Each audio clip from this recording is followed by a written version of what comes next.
اللہ وبرکاتہ نحمده ونصلي ونسلم على رسوله النبي الحنين المكين الرؤوف الرحيم اما بعد فاعوذ بالله من الشيطان الرجيم بسم الله الرحمن الرحيم ان اللہ یحب التوابین ویحب المتطہرین صدق اللہ العظیم والصلاة والسلام علی اشرف الانبیاء والمرسلین وعلی آلہ وصحبہ وعلماء امتہ وصلحاء ملتہ واتقیاء دینہ اجمعین الی یوم الدین اما بعد۔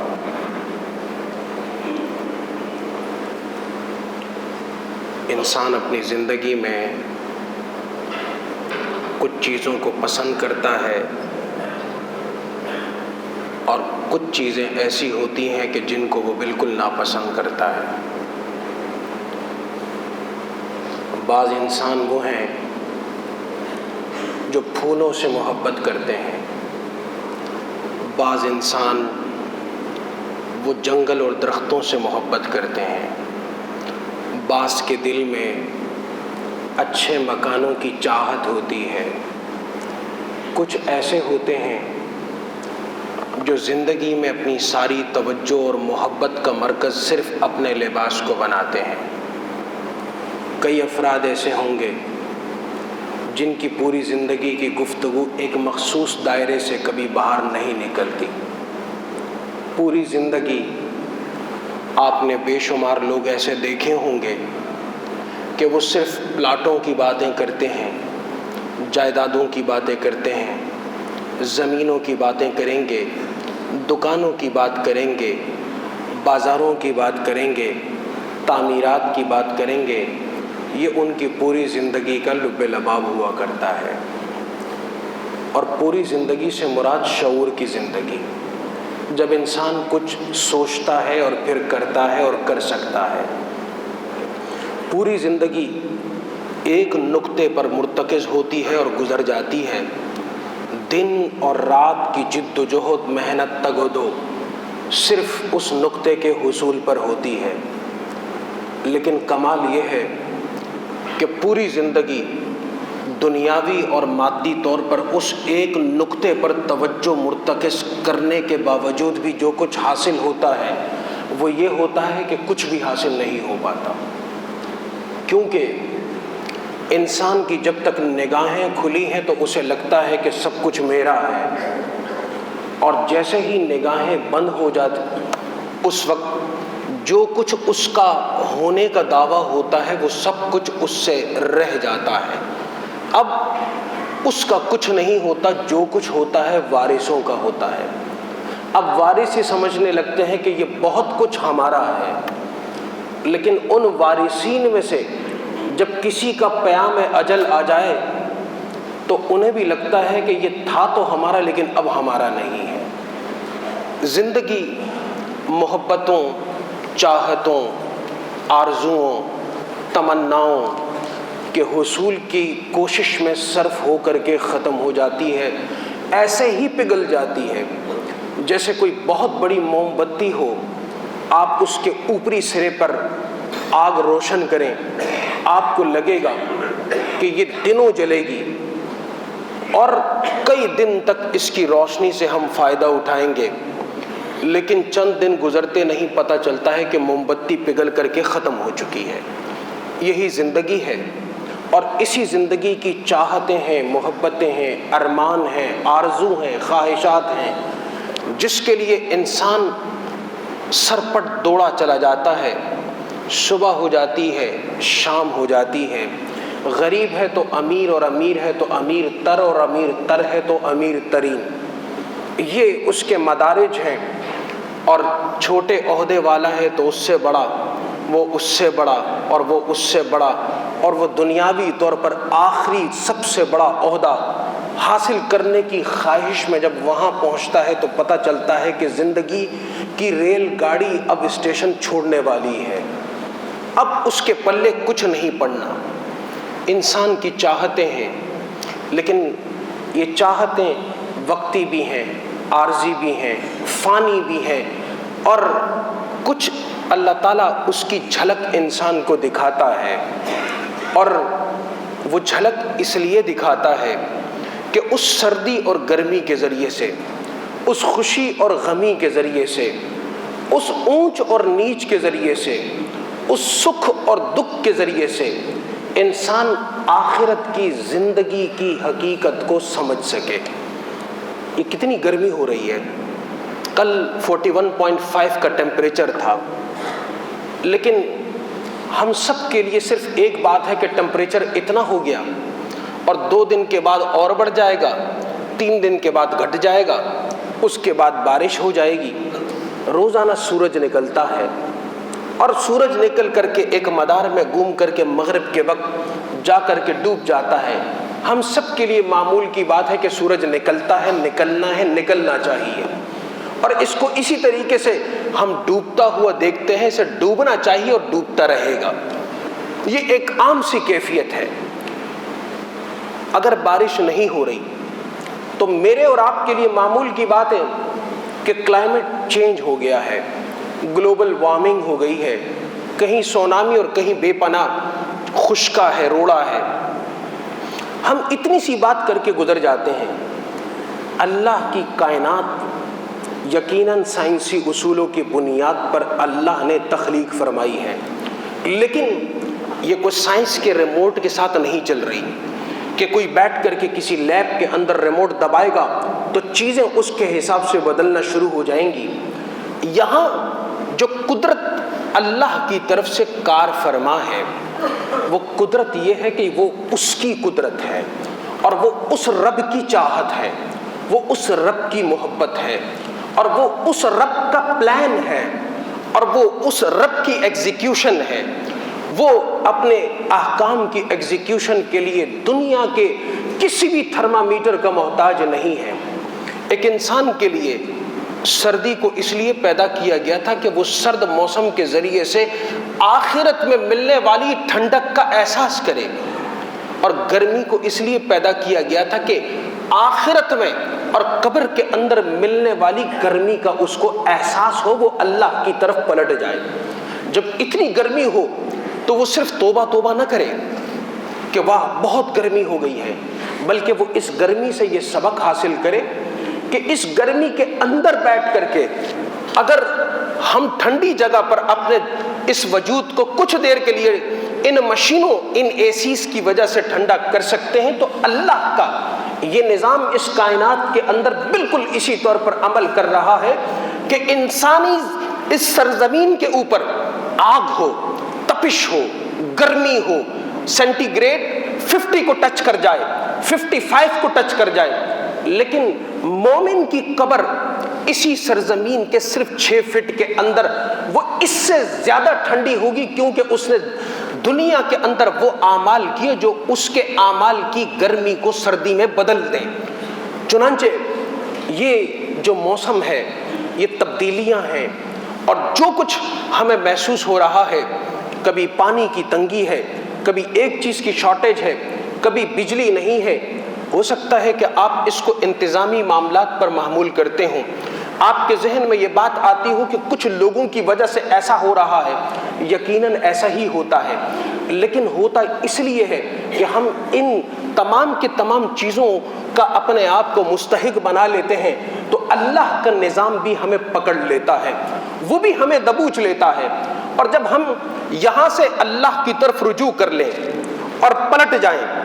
تو اس وقت اللہ تعالیٰ بھی اس پورے نظام کو پلٹا دیا کرتا ہے، اس کو بدل دیا کرتا ہے، اس کی نوعیت کو بدل دیا کرتا ہے۔ اور بالخصوص جب حاکم طبقہ، حکمران طبقہ، برسر اقتدار طبقہ، مناصب اور عہدوں پر فائز طبقہ اور طبقات وہ اللہ کی طرف سچے دل سے رجوع کر لیں، تو اللہ تعالیٰ پورے کے پورے معاملے کو بالکل چینج کر دیتا ہے۔ اموی خاندان یہ کوئی تاریخی بات نہیں، یہ کوئی برکت کے لیے عرض نہیں کیا جا رہا کہ حدیث میں آیا ہے تو میں تبرکاً آپ کی خدمت میں عرض کر دوں۔ دور صحابہ کی بھی بات نہیں ہے کہ آپ کہیں کہ صحابہ تو مستجاب الدعوات تھے، دور تابعین کی بھی بات نہیں ہے، یہ بات کی بات ہو رہی ہے کہ اموی خلافت ہے، اور ہے بھی کہاں؟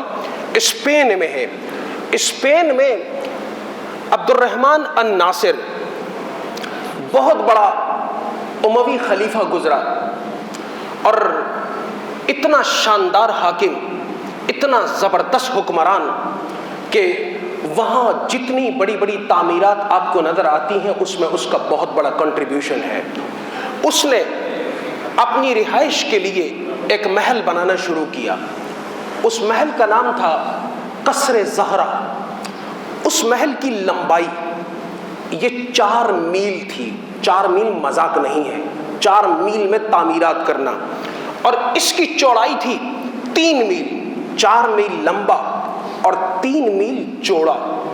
یہ بادشاہ کا وہ قصر تھا، محل تھا، جس کی لمبائی اور چوڑائی کی وجہ سے بعد میں اس کو قصر زہرہ نہیں، مدینۃ الزہرہ یعنی زہرہ، شہر زہرہ کا نام دے دیا گیا۔ اتنا بڑا وہ محل تھا۔ یہی بادشاہ حاکم تھا۔ اندلس میں شدید قحط شروع ہو گیا، بارشیں ختم، جانور مرنے لگے، لوگوں نے ہجرت اور نقل مکانی شروع کر دی۔ جتنے وسائل تھے پانی کے اور ذرائع تھے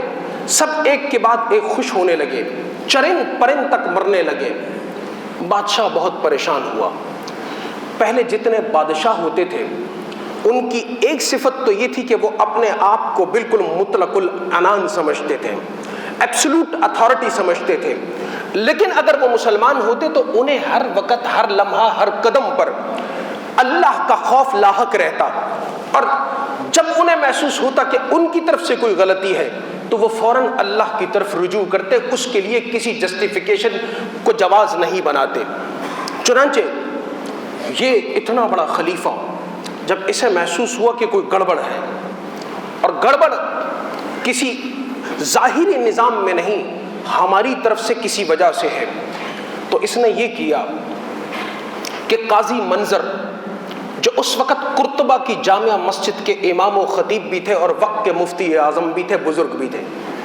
ان کی خدمت میں قاصد کو بھیجا، کہا کہ جائیں قاضی صاحب سے درخواست کریں کہ وہ دعا بھی فرمائیں اور نماز استسقاء بھی فرمائیں۔ اس نماز کے ذریعے سے بارش کو اللہ کے حضور سے طلب کیا جاتا ہے۔ جب یہ نمائندہ پہنچا اور قاضی صاحب کی خدمت میں حاضر ہوا تو کہنے لگے بادشاہ سلامت کا یہ آپ کی خدمت میں عریضہ ہے اور یہ گزارش ہے، درخواست ہے۔ قاضی صاحب نے درخواست پڑھی، پوچھا یہ بتاؤ کہ اس وقت بادشاہ خود کیا کر رہا ہے؟ جب تم بادشاہ کے محل سے نکل کر کے میری طرف دعا کے لیے آ رہے تھے تو خود بادشاہ کا عمل کیا تھا، وہ کیا کر رہا تھا؟ کہا حضور میں آپ کو سچ سچ بتاؤں، میں جب ان کے محل سے نکل کر کے آنے لگا تو اس وقت بادشاہ نے اپنے اس جبین کو، پیشانی کو اللہ کے حضور سجدے میں رکھا اور آنکھوں سے زاروں قطار ان کے آنسو بہنا شروع ہو گئے، ان کے جسم پر کپ کپی طاری تھی، ہاتھ لرز رہا تھا، جسم پر ریشہ تھا۔ ہم نے کبھی اس سے پہلے ان پر اللہ کی خشیت اور خوف کا یہ عالم نہیں دیکھا۔ اور اس وقت انہوں نے رب تعالیٰ سے مخاطب ہو کر کے کہا کہ حاضی ناسیتی بیدک، اے میرے رب یہ میری پیشانی ہے آپ کے دست قدرت میں، اور تو لوگوں کو اس عذاب سے نکال، ان کو نجات عطا فرما، بے شک تو ارحم الراحمین ہے۔ یہ میں نے آخری الفاظ سنے جب میں نکل رہا تھا۔ قاضی صاحب نے کہا ہم بھی دعا کرتے ہیں، اور اے قاصد اب تم واپس جاؤ، تم انشاءاللہ جب قصر زہرہ پہ پہنچو گے تو بارش تمہارے ساتھ ہوگی۔ چنانچہ جب یہ قاصد قصر زہرہ میں داخل ہونے لگا، اللہ نے اتنا کرم کیا کہ اس کا ابر کرم پورے اسپین پر برس پڑا۔ اللہ تعالیٰ بادلوں کا محتاج نہیں کہ آسمان پر بادل نہیں، وہ تو چاہے تو بادل کو صرف 1 منٹ میں لا کر کے سروں پہ برسانا شروع کر دے۔ اللہ تعالیٰ اس نظام کا مکلف نہیں کہ وہ ہیٹ اسٹروک کے جتنے معاملات ہیں وہ جب تک ختم نہ ہو جائیں اللہ تعالیٰ ان گرمیوں کو ٹھنڈ سے بدلنے پر قدرت رکھتا ہے، نقصان کو فائدے سے بدلنے پہ قدرت رکھتا ہے، خشکے کو اللہ تعالیٰ باران رحمت کے نزول کے ساتھ بدل سکتا ہے، کاروبار میں گھاٹے کو، نقصان کو اللہ تعالیٰ فائدے کے ساتھ بدل سکتا ہے۔ ہم میں سے ہر آدمی خسارے ہی کا شکار ہے، کسی کو وقت کا خسارہ ہے، کسی کو کاروبار کا خسارہ ہے، کسی کو مال و دولت کا خسارہ ہے، کسی کو معاملات کا خسارہ ہے، کوئی گھر میں تعلقات کے خسارے کا شکار ہے۔ ہم ہر آفس میں جاتے ہیں، ہر در پہ جاتے ہیں، ہر آرٹیکل پڑھتے ہیں، ہر ریویو پڑھتے ہیں، لیکن جس در کی طرف رجوع نہیں کرتے وہ اللہ کا در ہے۔ اگر اللہ کے در کی طرف رجوع اس سے زیادہ کر لیا جائے جتنا رجوع ہم آفسوں اور آفسوں کے دروں پہ کرتے ہیں، تو یقین جانیے ہمارے 80% معاملات اللہ تعالیٰ خود اپنے فضل سے ہی حل فرما دے۔ لیکن ہم اپنے ہر اعداد و شمار میں، اپنی ہر پالیسی کے اندر ایک عجیب گھن چکر بنا رکھا ہے کہ اعداد و شمار ہمارے لیے قبلے کی حیثیت اختیار کر گئے ہیں، کہ ہم سمجھتے ہیں کہ جب تک اس پورے گراف کو فالو نہیں کیا جائے گا، اس پوری لائن کو فالو نہیں کیا جائے گا، اس طریقے کو فالو نہیں کیا جائے گا، ہمیں مدد نہیں مل سکتی، ہمیں معاونت نہیں مل سکتی، ہم خسارے سے نہیں نکل سکتے، ہمارا نقصان اور اس کی تلافی نہیں ہو سکتی۔ اللہ تعالیٰ فرماتا ہے ان اللہ یحب التوابین و یحب المتطہرین، اللہ تعالیٰ پسند فرماتا ہے توبہ کرنے والوں کو۔ یہ اللہ کا کلام ہے، سورہ بقرہ کی آیت ہے، 222 اس کا نمبر ہے، کہ اللہ پاکی کو پسند کرتا ہے اور توبہ کو پسند کرتا ہے۔ ہم اپنے دلوں کو پاک کرنے پر راضی نہیں ہیں، ہم اپنے رویوں کو بدلنے پر راضی نہیں ہیں۔ ہم میں سے جو بے نمازی ہیں وہ اپنے بے نمازی کو ہونے کو ترک کرنے پر راضی نہیں، جن کے ذمہ زکوٰۃ ہے وہ زکوٰۃ کی ادائیگی کے لیے مستعد نہیں، جن کے ذمہ حج ہے وہ حج کی ادائیگی کے لیے مستعد نہیں ہیں، جن کو سچ بولنا چاہیے وہ سچ بولنے کے لیے تیار نہیں ہیں، اور جن کے ذمے امانتیں ہیں وہ ان کو ادا کرنے کے لیے تیار نہیں ہیں۔ یہ توبہ یہ کوئی ایک رسمی چیز نہیں ہے کہ جی اللہ توبہ، کانوں کو ہاتھ لگایا اور آپ کی توبہ ہو گئی۔ توبہ تو وہ تعلق ہے جو 80 برس کے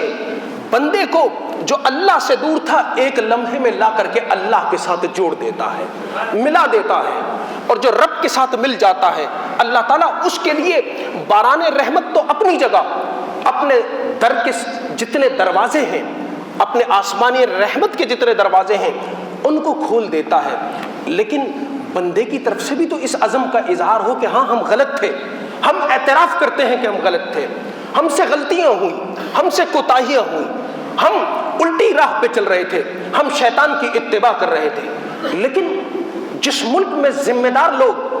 اپنے اتنے بڑے عہدوں پر بیٹھ کر کے وہ یہ درس دینا شروع کر دیں کہ جناب کلبوں میں جانا یہ ماڈرن اسلام ہے،